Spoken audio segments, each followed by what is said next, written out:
Today I'm starting a brand new Planet Zoo series. Each season is going to feature a different Planet Zoo biome. Season 1 is focusing on the Grasslands biome, and the name of this zoo is Grassland Grove. In this episode, we're going to be building the base of the entrance, our very first habitat, spoiler alert, it's this little cutie who's running around, and some exhibits. The path system in Planet Zoo can genuinely be such a challenge at times. I like to make things as easy as possible for myself by mainly building on the grid system, which is default 4x4, so my paths are usually either 4x4 or 8x8. I will be introducing some other path variants later on throughout the zoo, but for now I'm going to keep it super basic with this grey asphalt path. Since this is the entry to the zoo, I'm starting with an 8x8 path size. I want the entrance to be super grand, so I'm envisaging a big welcome centre with an information booth and food and drink shops, which will all connect into an exhibit section. I'm building on an upper level to make it a little bit more interesting and I think a little more grand.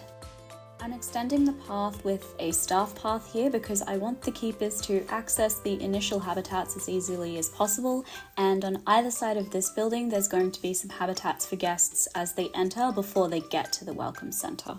I'm adding in the necessary staff buildings now, so you can see me making good use of the grid system.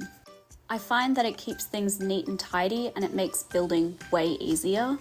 It doesn't always look very organic though, so I will mix it up a little bit later with the way that I connect between habitats. Here you can see me buy our very first animals, a couple of aardvarks to go into the first habitat. I'm now moving on to the aardvark habitat and mapping out the barriers. Aardvarks don't really need a lot of space, so they fit perfectly into this little section. They're a really good starting option because you can usually buy them with cash for not that much, and they've got pretty good appeal, so they bring a bunch of guests in. They are super shy, which is something to consider, especially when you're at the start of your zoo and you haven't done any research, so you don't have access to one-way glass barriers. I did not consider this when I first added them. It took me quite a while to properly fix the shy issue, so the animals really stressed a lot, which you'll see later on in the video. I went with the wooden logs, which I'm not 100% sure about. I think that they might clash with the lighter wood tones that I have in mind for the zoo entrance, so I might change them out later. Here you can see that I'm increasing the height of the barriers. This is because I really don't want guests to be able to see in from just anywhere. And I'm just adding in a window section here as well. This is where I do want my guests to be able to see the aardvarks. I'm also just comparing the size of the habitat with the requirements for aardvarks. And I could see that it wasn't big enough, so I'm just making it a little bit bigger. Now I'm adding in the staff, a keeper, a vet, a mechanic, and a caretaker. I don't add in security guards until a little later in my zoo, usually around year 2 or 3. They're not really needed when your zoo has just opened. I always use the same type of work zone setup. I'll break up the zoo into zones. So the first zone is the zoo entrance. When I build a little bit more to the west, this will become zoo entrance east. Mechanics always get their own work zone, and I add all available staff rooms and workshops to their zone. Caretakers never get a zone, they work on everything based on their availability, and vendors will also get their own zone, but that's not really important right now. Okay, back to the aardvark habitat. I'm just adding the animals into their habitat now. I find that it's the easiest way to make adjustments to all of their requirements, like the terrain, the hard shelter requirements, if they're already in the habitat. It tells you exactly what they need in terms of soil, grass, as well as enrichment items, although I haven't unlocked anything yet because we haven't done any vet research, so that will come later. I'm building their hard shelter, which also works to block them from the entrance. I only want guests viewing them from certain points so that they don't clog up the footpath for other guests. Shy animals also really need places to hide, which I was hoping this would be for the aardvarks. It was not. I went for a lighter wood color, which I think is going to fit in with what I have in mind for the rest of the entrance / welcome center. I normally lean towards darker wood tones, so this is going to be a little bit different for me.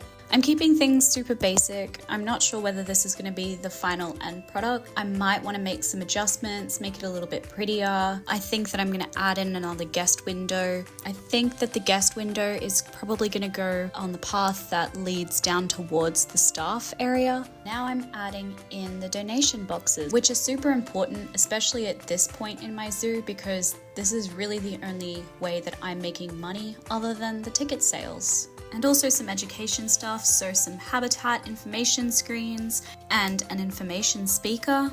Education is really important for guests, and it's what can help make your zoo a 5-star zoo.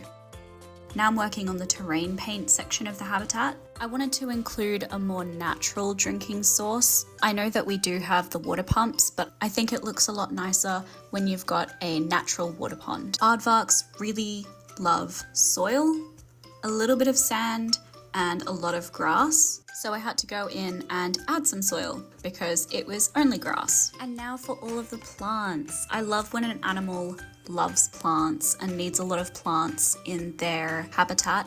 Unfortunately, that's not the case for aardvarks. They like minimum coverage. I like making adjustments to the terrain in a habitat. I think that it makes the habitat look more natural and really cool from above when you make those adjustments. It makes each habitat look a little bit different. They are from Africa, so I'm adding in African native plants that fit in a grasslands biome. I went in with one big tree, a couple of little palm trees, some bushes. Trees take up a lot of percentage in coverage, so when an animal doesn't like a lot of them, prefer to use smaller shrubs. Rocks thankfully do not count towards coverage, so I really went to town on this, especially in lining the windowscape. I don't know why I didn't use the randomizer here. I like my rocks all to look a little bit different. I'm adding in some bedding to make the hard shelter nice and cozy. I'm placing the food bowl directly in front of the window so that it's nice and convenient for guests. And I'm just making sure that I kick off some research. So the vet is going to be researching aardvarks. This is because I would like enrichment items as soon as possible to make them nice and happy. The mechanic one, I always get mixed up between habitats and barriers when I first start researching. And unfortunately I picked habitats, which isn't going to be super helpful. I wanted barriers because I want the one-way barrier as soon as possible. I do fix that later. And I unpaused it briefly just to make some more money and to bring the guests over to the aardvarks. And as you can see, the aardvarks are extremely stressed out. There's a few ways that you can fix the stress of an animal. One of the ways is to give them more shelter that they can run and hide to. The other way is changing the glass to be a one-way glass barrier. And the final way is to put a do not disturb security sign. The very first option I'm going to try is adding another place for them to run to when they're scared. As you can see, when I first built it, I did not make it tall enough, so I edit that and I add another layer underneath so it's about 2 meters high, which is enough for the aardvarks to get in and out. And here is where I add another rock wall section into the other window, and as you can see, I did have random rotation on this time. It's at this point where I'm starting to build out the welcome center and mainly the section where the exhibits are going to go. Exhibits are another really good way to make money, especially when your zoo is first starting, because they tend to breed like crazy and you can sell the extras. So at this point, I'm really struggling with the pathing system. Again, I want it to connect on a grid, but obviously I've used an 8x8 up until now and I want to switch to a 4x4. It's a lot of trial and error, a lot of deleting and re-adding the tiles, but eventually I do get it to work. Now I'm just deciding on which exhibit animal I want to add in first. This was really important to me because the main reason that I was adding in exhibit animals was to make a little bit of money on the side so that my zoo wouldn't fail. So I really needed an exhibit animal that was going to breed a lot and make a lot of babies and make me some money. However, I wanted to make sure that I was only using exhibit animals that fit into the grassland biome. This meant that I actually only had 8 choices of animals. So I'm choosing between 3 exhibit animals that are going to fit within these 3 exhibits. And you'll see that the very first exhibit animal that I put in was the giant tiger land snail. I'm adding in another education resource, and now I'm picking my next animal. But I did end up going with the eastern brown snake. I'm just making some adjustments to their exhibit to make sure that they were in the right temperature and humidity, and then just duplicating that education resource across to that exhibit too.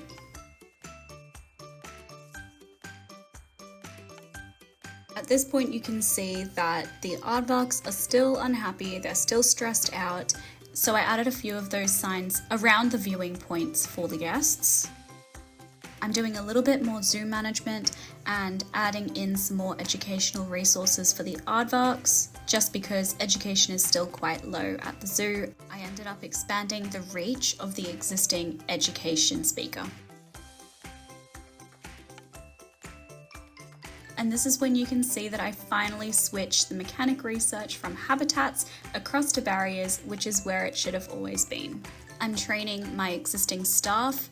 As you can see, the vet is overloaded, and of course you can just hire another vet, but that gets really expensive really quick. So it's better to just level up each of your employees to the max level before you hire somebody new. Now I'm just running up my money a little bit again and letting the game progress a bit, letting my research pay off, and it does. The vet finishes researching tier 1 for the aardvarks, which means that I've unlocked some of the enrichment for them.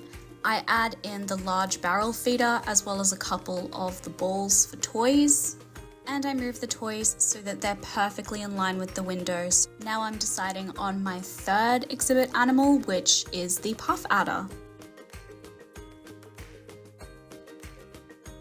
I'm going in and making sure that the exhibit is the right temperature and humidity for the snake, and adding in that educational resource. And now I'm adding in the final exhibits that are going to be for the grassland animals.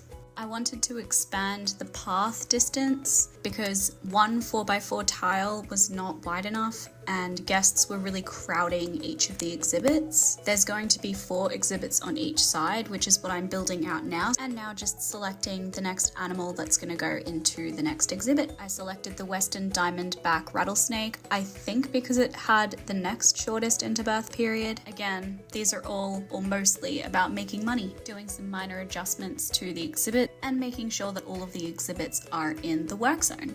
I was notified that guests were starting to think that the price of entry was too low, so I upped it just a little bit to $5 each, extending the path just a little bit so that I can add on 2 more exhibits on either side so that we've got the full 8, and then adding the educational resources to each of them.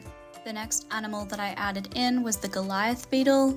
I don't know why I didn't add these in at the start. They are such a good money maker.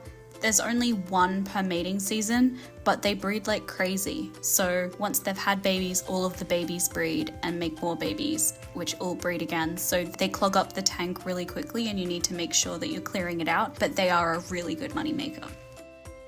The next animal is the green iguana. I think these guys are so pretty, and I honestly really wish that we could have them just as normal animals. I would love to build a really cool habitat for them. I really wish that I had a little bit more diversity in terms of which grasslands exhibit animals I could place into my zoo. Most grassland animals tend to be habitat animals, which is going to be really cool later on, but it does get a little bit dull when I've only got 8 habitats and half of them are snakes, or more than half. I think 5 of the 8 are snakes. Another exhibit, another snake. So if you couldn't tell from my accent, I am Australian. I do think snakes are really pretty animals, and I'm not just saying that because I'm Australian and we're really used to snakes. I do think that they're really pretty. I really like them. I just, like them at a distance, away from me, not inside my house. Just doing some minor adjustments here with the names of each of the exhibits so that they made sense. When I copied and pasted, I didn't do that, so they were all called Snail. And we've now reached the end of episode 1. I'm really interested to hear your thoughts, which grassland animals you'd like to see me include in the zoo, and I promise I will get to them at a later stage. Thank you so much and have a lovely day. Bye!